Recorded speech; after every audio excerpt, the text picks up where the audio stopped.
అంటున్నాయి అంటున్నారు. పర్లేదు కంట్రోల్లోకి వచ్చినాయి అంటారా? ఎలా ఉన్నాయి సార్? నూనె బ్యాట్ 160 రూపాయలు. ఏముంది, రేట్లు అన్ని పెంచి బాగా పెరిగింది. జనాలను ఎత్తున పూర్తి తప్పితే ఏం లేదు సార్. మరి కరెంట్ ఛార్జీలు 190 పైసలు పెంచామంటున్నారు. స్మార్ట్ మీటర్లు కూడా కొత్తగా రాబోతున్నాయి సార్. రీఛార్జ్ చేస్తేనే ఓకేనంట సార్. అవును, మరి ఎలా అనిపిస్తుంది సార్? చాలా మంది తెలియదు. మనం ఎన్నుకున్నాక మనం ఓటేసా మన కర్మ అనుభవించాల్సింది. మరి ఉచితాలు ఎంతవరకు ఇవ్వచ్చు అంటారు సార్ జనాలకి? ఉచితాలు ఇస్తారు, ఎడం చెప్తే కుడి చెప్తే ఇస్తారు, ఎడం చెప్తే నొక్కుతారు, మనం వడ్డిస్తారు. ఏముంది, ఏదైనా ఒకటి సార్. కూటమి ప్రభుత్వాలు ఈ నెల 15 నుంచి ప్రజల్లోకి వస్తాయి అంటే 6 నెలలు ఏం చేసామని ఈ కూటమి ప్రభుత్వం మంత్రులు, నియోజకవర్గ కార్పొరేటర్లు, ఎమ్మెల్యేలు ప్రజల్లోకి వచ్చి 6 నెలలు ఏం చేసామని చెప్తారండి సార్. ఎలా అనిపిస్తుంది? చెబితే ఈయన వాళ్ళు అంటారు, ఎన్నాళ్ళు తిట్టుకుంటా వెళ్తారు. చేసింది ఏం లేదు, కనపట్టలేదు కదా. అదే సార్. ఇప్పుడు ఈ స్కూల్స్ కి సంబంధించి ఫీజు రీయింబర్స్మెంట్, పిల్లలకి బళ్ళు గురించి, వీటి గురించి ఇవన్నీ కూడా మాజీ ముఖ్యమంత్రి గారు జనవరిలో వస్తానంటున్నారు సార్. ఎలా అనిపిస్తుంది? వస్తే ఏముంది, చూస్తారంటే ఏమీ లేదు సార్. వాలంటీర్లు పక్కన పెట్టారు, అవసరం లేదంటారా? ఇస్తున్నారుగా, 15,000 ఇస్తున్నారు, వాళ్ళకి పెంచారుగా. లేదు సార్, అసలు సెక్షనే లేదు, జీవో లేదని పక్కన పెట్టారు కదా సార్. మరీ మంచిది పెడితే ఏంది, వాళ్ళ వల్ల ఉపయోగం ఏముంది? ఏమీ లేదు. వస్తే పెన్షన్ రోజు తప్పితే ఏమీ లేదు. దానివల్ల సమాజం పాడైపోయింది సార్. ఈసారి విజయవాడ వాసులు అమరావతి డెవలప్మెంట్ చూడొచ్చు అంటారు. 4 ఏళ్లలోనే అభివృద్ధి అంటున్నారు. జనవరి నుంచి మొదలవు. ఇంతవరకు ఏమీ లేదు. చూస్తాం అనేది భగవంతుడి దయ. ఉచిత ఇసుక ఏమైనా దొరుకుతుందా సార్? ఏం లేదు. Okay sir. అంతగోలుగా దోషే. Okay sir. కూటమి ప్రభుత్వాలు ఈ నెల 15వ తారీఖు నుంచి కూడా ఇప్పుడు జనంలోకి వచ్చి చెప్తారండి సార్. అసలు ఎందుకు చేయలేకపోతున్నాము, మిగతా అంశాలు ఏమున్నాయని కొంతవరకు ఇచ్చిన 2 పథకాల గురించి వివరిస్తామంటారు. ఎలా ఉండబోతుంది? మీకు ఏమైనా చూసారు? ఏం పథకాలు ఇచ్చారు? 2. ఒకటేమో గ్యాస్ సిలిండర్ అండి సార్, ఇంకోటి పెన్షన్ పెంపాలి సార్. పెంపు ఇంకా రాలేదు కదా. మామూలుగా ముసలోళ్ళకి ఇచ్చేదా? అవును సార్, ముసలోళ్ళకి ఇచ్చేది రెగ్యులర్ గా. పర్లేదంటారా? ఈసారి సమస్యలు ఏమైనా ఉంటే చెప్పుకోవచ్చు అంటారా?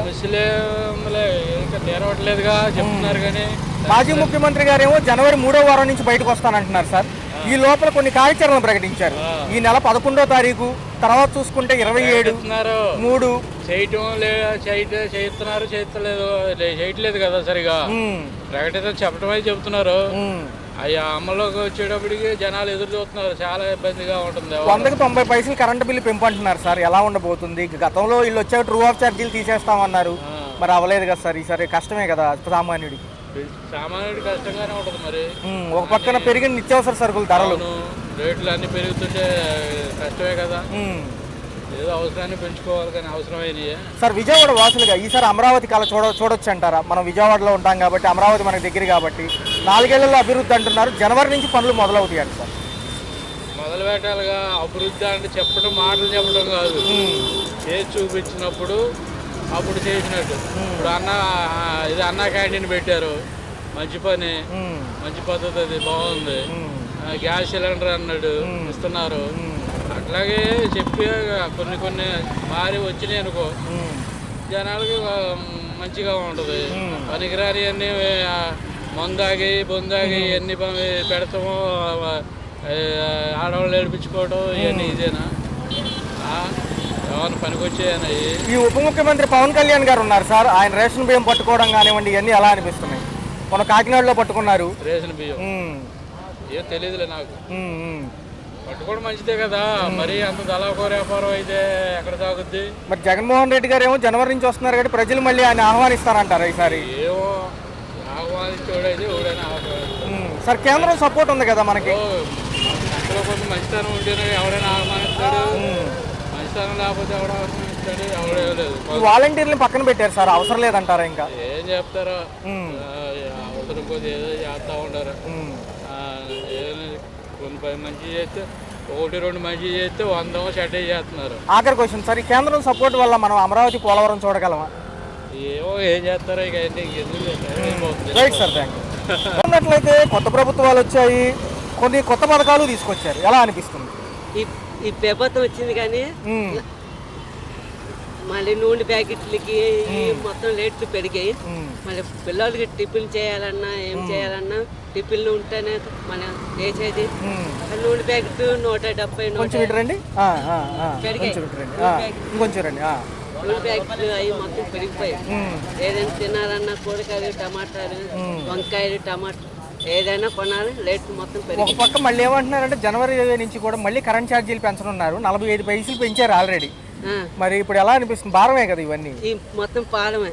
ఈ ప్రభుత్వం వచ్చింది కదా, ఈ ప్రభుత్వం ఏం న్యాయం చేయట్లేదు. పనులు ఉన్నాయి ఈ ప్రభుత్వంలో, ఈ టాప్ పనులు మట్టికి లేవండి. ఇసుక తిక్కుతాయి అని చెప్పారు కానీ ఇసుక తగ్గట్లేదు. అంటే ర్యాంపుల దగ్గర ఉచిత ఇసుక బళ్ళు ఇప్పుడు అక్కడ ఒక్క అంటున్నారు కానీ అక్కడ వెళ్ళి తెచ్చుకుంటామే ఇసుక. ఈ ప్రభుత్వం 2000కి ఇస్తాను అయ్యి అని చెప్పారు కానీ మొత్తం అబద్ధాలు. గతంలో బాగుందా? ఈ జగన్మోహన్ రెడ్డి ఉండేటప్పుడు ప్రభుత్వం బాగుంది, ఈ ప్రభుత్వం బాగలేదు. మరి మరొక అంశం చూసుకుంటే మరి ఈ జనవరి తర్వాత జగన్మోహన్ రెడ్డి గారు జనాల్లోకి వస్తాడంట ప్రజల సమస్యలు తెలుసుకోవడానికి. 6 నెలలు ఏం చేశారని అడుగుదామని చెప్పి.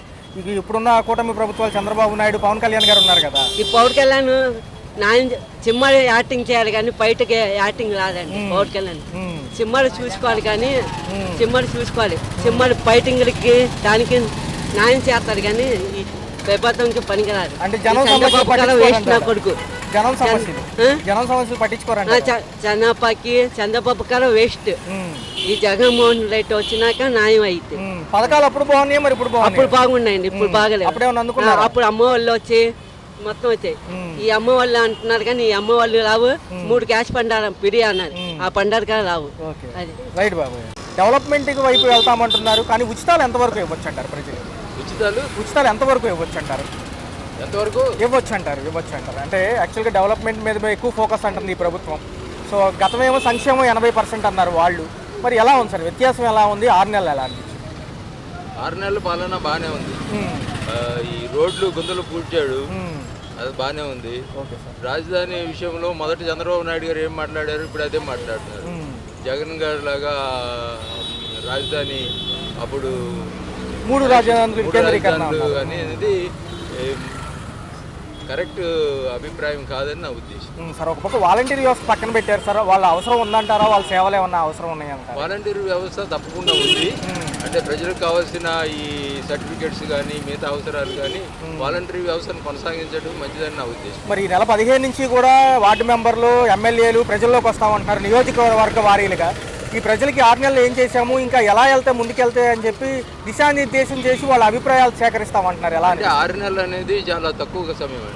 అంటే ప్రభుత్వం యొక్క ఆర్థిక పరిస్థితిని అంచనా వేసుకొని ఆ పథకాలని ఎంతవరకు ఇంప్లిమెంట్ చేయగలము, ఎప్పుడు ఇంప్లిమెంట్ చేయగలము గవర్నమెంట్ ఒక ప్లాన్ వేసుకోవాలి కదా. ఒక అంచనాకి రావాల్సి ఉంది గత ప్రభుత్వం నుంచి. కాబట్టి ఆర్థిక స్థితిగతులను అంచనా వేసుకొని అమలు చేయడానికి కొంత టైం పడుతుంది. కేంద్రం సపోర్ట్ ఉంది కాబట్టి ఈసారి అమరావతి, పోలవరం కదులుతుంది అంటారా సార్ ముందుకి? ఖచ్చితంగా కదులుతానని నేను అభిప్రాయపడుతున్నాను.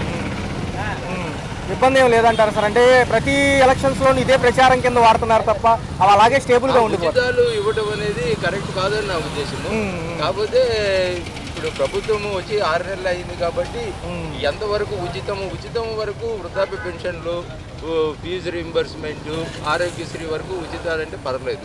మిగతా ఉచితాలు అంత సబబు కాదని నా ఉద్దేశం. ఈ వైద్య రంగానికి సంబంధించి కానివ్వండి, ఒక పక్క విద్యా దీవెన, వసతి దీవెన మరియు పెరిగిన కరెంట్ ఛార్జీల నిమిత్తం వీళ్ళన్నింటి మీద అడగడానికే వీళ్ళు 3వ వారంలో వస్తారండి సార్. జనవరి 3వ వారం నుంచి మాజీ మంత్రులు జగన్మోహన్ రెడ్డి గారు వాళ్ళ క్యాడర్ ప్రజలు ఆహ్వానిస్తారంటారు. పర్లేదు. అంటే మేనిఫెస్టో ప్రకారం వాళ్ళు అడుగుతామంటున్నారు. ఆ మేనిఫెస్టో ఎంతవరకు కరెక్ట్ అనేది కాదా అనేది ప్రజల్లో కూడా అంచనా వేసుకోవాలి. ప్రజలు కూడా ఆర్థిక స్థితిగతులు, రాష్ట్ర స్థితిగతులను అంచనా వేసుకొని అది అమలుకి సాధ్యపడదా, ఎంతవరకు అవసరం. ఉచితాలు ఇట్లా ఇస్తూ కొడుతుంటే డెవలప్మెంట్ యాక్టివిటీస్ కూడా దెబ్బతినే అవకాశం ఉంది. రాష్ట్రం కొత్త రాష్ట్రం కాబట్టి దాని అభివృద్ధి కూడా కుంటుపడే అవకాశం ఉంది. ఓ పక్క చూసుకుంటే సార్ గత 15 రోజుల నుంచి అదానీ గారు లంచం కేసు కానివ్వండి, ఈ రేషన్ బియ్యం పట్టివేత గురించి గత వారం నుంచి హడావుడి చేస్తున్నారు. ఎలా అంటే సామాన్య మానవుడికి అదానీ గురించి ఏం తెలియదండి. అవి మామూలు ఈ లోకల్గా జరుగుతున్న ఇష్యూ మీదే వాళ్ళు ఉన్న కనీస అవసరాలు,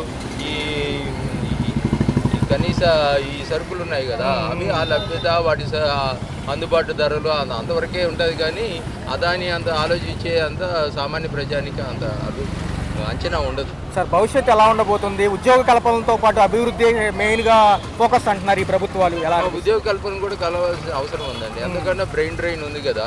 అదే ఉద్యోగం గురించి వేరే రాష్ట్రాలకి, వేరే దేశాలకి వెళ్ళిపోతున్నారు. ఉద్యోగ కల్పన కనిపిస్తే మనం ఇక్కడ చదువుకున్న వాళ్ళకి ఇక్కడే ఉద్యోగ అవకాశం వస్తే అది కొద్దిగా బెటర్గా ఉంటుంది. పోతుంది ఇప్పుడున్న కూటమి ప్రభుత్వం మంత్రులు అందరూ కూడా ఈ నెల 15 నుంచి కూడా జనంలోకి వస్తామంటున్నారు. 6 నెలలు ఏం చేశాము, ఇంకా ఏం చేయబోతున్నామో చెప్తామంటున్నారు. బాగుంటుంది అంటారా? సమస్యలు తెలుసుకోవడానికి మరొకసారి వస్తున్నారు. సూపర్ ఉంటుందండి. తిరిగే ముందు ఉచిత పథకాలను ఆప్ చేయాల్సిన ఇది కూడా మహానుభావుడు అలవాటు చేసింది ప్రజలకి. నేను కష్టపడి పని చేయగలిగిన శక్తి ఉన్నా కూడా అలా 10,000 కోసం ఎదురు చూసి మోసకి నీళ్ళు ఎదురు చూసి తయారు చేశాడు ఎవరు? వైఎస్ జగన్మోహన్ రెడ్డి గత ప్రభుత్వం. ఇప్పుడు ఊరు పట్టిన వాడికి అన్ని ఇచ్చాడు, ఆయన మంచివాడు అంటే అది పద్ధతి కాదు. మనం బతికేదానికి ఏదైనా ఇండస్ట్రీస్ కట్టి పని చూపించి ఇల్లు కడిగి ఇసుకు ఆపరేట్ ఇచ్చి ఇల్లు చూడాలి. కానీ ఊరికి ఉచిత పథకాలను ఉన్నదంతా అభివృద్ధి పనులంతా దీనికి పెట్టి దేశం నాశనం పెట్టేది పద్ధతి కాదు. ఒక పక్క చూసుకుంటే మరి మాజీ మంత్రులకు సంబంధించి ముఖ్యమంత్రి గారితో సహా వాళ్ళు కార్యాచరణ ప్రకటించారు. ఈ నెల 3 డేట్లు ఇచ్చారు.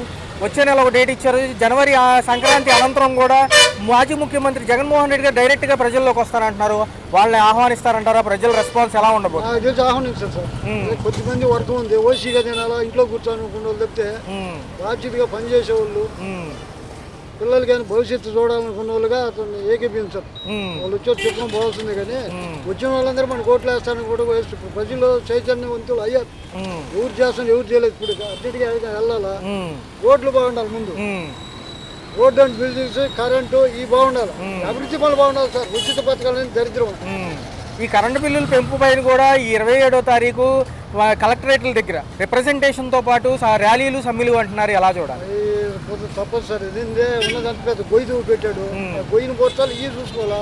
రెండు చూసుకోవాలన్నప్పుడు ఇట్లా ఆటోమేటిక్ ఉంటాయి.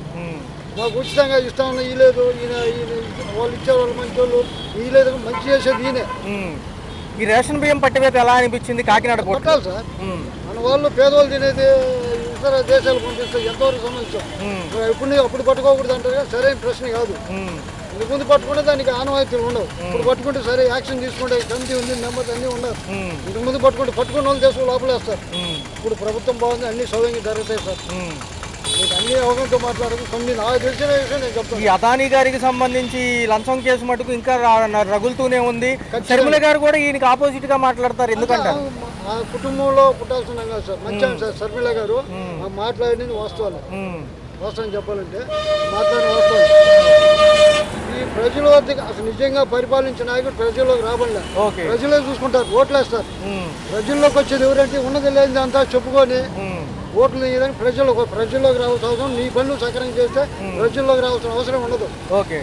మహారాష్ట్ర ఎన్నికలకు సంబంధించి పార్లమెంట్ సమావేశాల్లో ఈవీఎం ట్యాంపరింగ్లు అంటున్నారు. వాళ్ళు ట్యాంపరింగ్ ఏం లేదు సార్. ఇంతకుముందు వాళ్ళు చేశారు. నాకు ఏ పార్టీ ఫీలింగ్ లేదు. మంచి ఏదో చెడేదో ఆలోచించే తలకాలు మెదడు దాన్ని కుదిరి పెట్టాలి. అంతేగాని ఓరికి ఇస్తున్నారు. ఎవరికి కుంటోళ్ళకి గుడ్డోళ్ళకి ముసలోళ్ళకి బతకలేక సాగుబతుకు వాళ్ళకి ఉచిత పథకం ప్రజలు సమర్పణ ఎంతవరకు సమస్య పనులు మాత్రం బాగుంటాయి సార్. మరి డెవలప్మెంట్ వైడ్ గా ఉద్యోగ కల్పనలు కానివ్వండి మిగతా ఎలా ఉండబోతున్నాయి? ఖచ్చితంగా రేపు రాజధాని నిర్మాణం పూర్తి అవుతుంది.